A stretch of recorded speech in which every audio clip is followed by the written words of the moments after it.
اعوذ باللہ من الشیطان الرجیم بسم اللہ الرحمن الرحیم السلام علیکم ورحمۃ اللہ وبرکاتہ۔ جس نے بھی جمعے کے دن یہ کام کیا گویا اس نے اللہ کو ناراض کیا۔ بندہ مر جائے مگر جمعے کے دن یہ کام ہرگز نہ کرے۔ حضور اکرم صلی اللہ علیہ وسلم کا فرمان سن لے، جمعے کے دن کے ممنون کام ہمارے مذہب میں تمام دن اللہ تعالیٰ کے عطا کردہ ہے، مگر جمعے کا دن ایک خاص اہمیت رکھتا ہے۔ جمعے کے دن اللہ تعالیٰ ایک خاص انعام اور رحم فرماتے ہیں۔ جمعے کے دن جہنم کی آگ نہیں بھڑکائی جاتی۔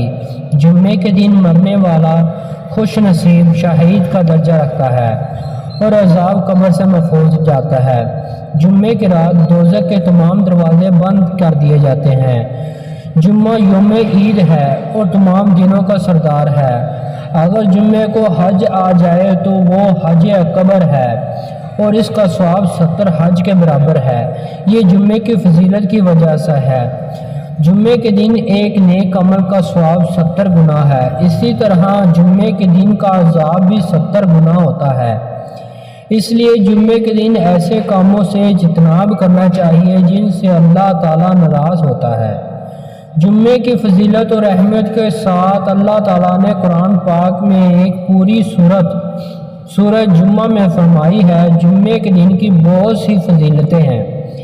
ان میں سے ایک فضیلت جو مسجد میں جلدی جاتے ہیں، حضور اکرم صلی اللہ علیہ وآلہ وسلم نے ارشاد فرمایا، جو شخص جمعے کے دن جنابت غسل کے ساتھ اہتمام کے ساتھ کرتا ہے، پہلی فرصت میں مسجد جاتا ہے تو گویا اس نے اللہ کی خوشنودگی کے لیے اونٹنی قربان کی، اور جو دوسری فرصت میں جاتا ہے گویا اس نے گائے قربان کی، جو تیسری فرصت میں جاتا ہے اس نے مینڈا قربان کیا، اور چوتھی فرصت میں جاتا ہے گویا اس نے مرغی کی قربانی کی، اور جو پانچویں فرصت میں جاتا ہے گویا اس نے انڈے سے اللہ کی خوشنودی حاصل کی۔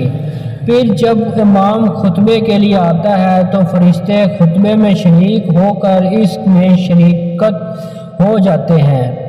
آپ صلی اللہ علیہ وسلم نے فرمایا کہ جب جمعہ ہوتا ہے تو فرشتے مسجد کے ہر دروازے پر کھڑے ہو جاتے ہیں، پہلے آنے والے کا نام پہلے اور اس کے بعد آنے والے کا نام اس کے بعد لکھتے ہیں، اسی طرح آنے والوں کا نام اسی ترتیب سے لکھتے ہیں۔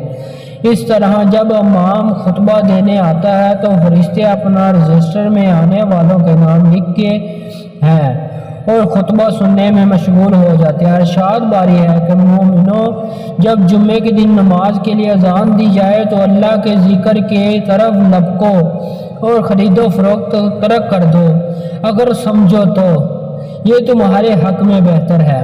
دوران خطبہ اسی طرح کی بات کرنا کہ حتیٰ نصیحت کرنا بھی منع ہے۔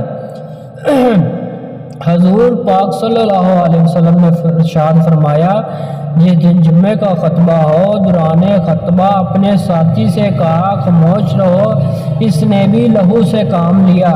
رسول اللہ صلی اللہ علیہ وسلم نے ارشاد فرمایا، جس نے کنکریاں کو ہاتھ لگایا دوران خطبہ اس سے کھیلتا رہا یا چٹائی وغیرہ سے کھیلتا رہا، اس نے فضول کام کیا، اس کی وجہ سے جمعے کا خاص ثواب ضائع کر دیا۔ ہمیں ان باتوں سے اجتناب کرنا چاہیے۔ رسول اللہ صلی اللہ علیہ وسلم نے گھونٹ لگا کر بیٹھنے سے منع فرمایا ہے۔ آدمی اپنے گھٹنے کھڑے کر کے رانوں کو پیٹ سے لگا کر دونوں ہاتھوں کو باندھ لے تو اسے گھونٹ مارنا کہتے ہیں۔ حضرت عبداللہ بن مسعود رضی اللہ تعالیٰ عنہ کہتے ہیں کہ میں جمعے کے دن ممبر کے قریب بیٹھا ہوا تھا کہ ایک شخص لوگوں کی گردنوں کو پھلانگتا ہوا آیا۔ یا رسول اللہ صلی اللہ علیہ وسلم خطبہ دے رہے تھے۔ آپ صلی اللہ علیہ وسلم نے فرمایا، بیٹھ جاؤ، تو نے تکلیف دی اور تخیر کی، آپ خطبے کے دوران جاؤ، لوگوں کو گردنوں کو پھلانگنا منع ہے، بلکہ پیچھے جاؤ، جہاں جگہ ملے وہیں بیٹھ جاؤ۔ ہمیں چاہیے کہ ہم ان باتوں پر عمل کریں اور اللہ ہمیں عمل کرنے کی توفیق عطا فرمائے یا رب العالمین۔ ہماری ویڈیو اچھی لگی ہو تو چینل کو سبسکرائب کریں تاکہ آنے والی ویڈیو آپ کو بآسانی مل سکے۔ شکریہ۔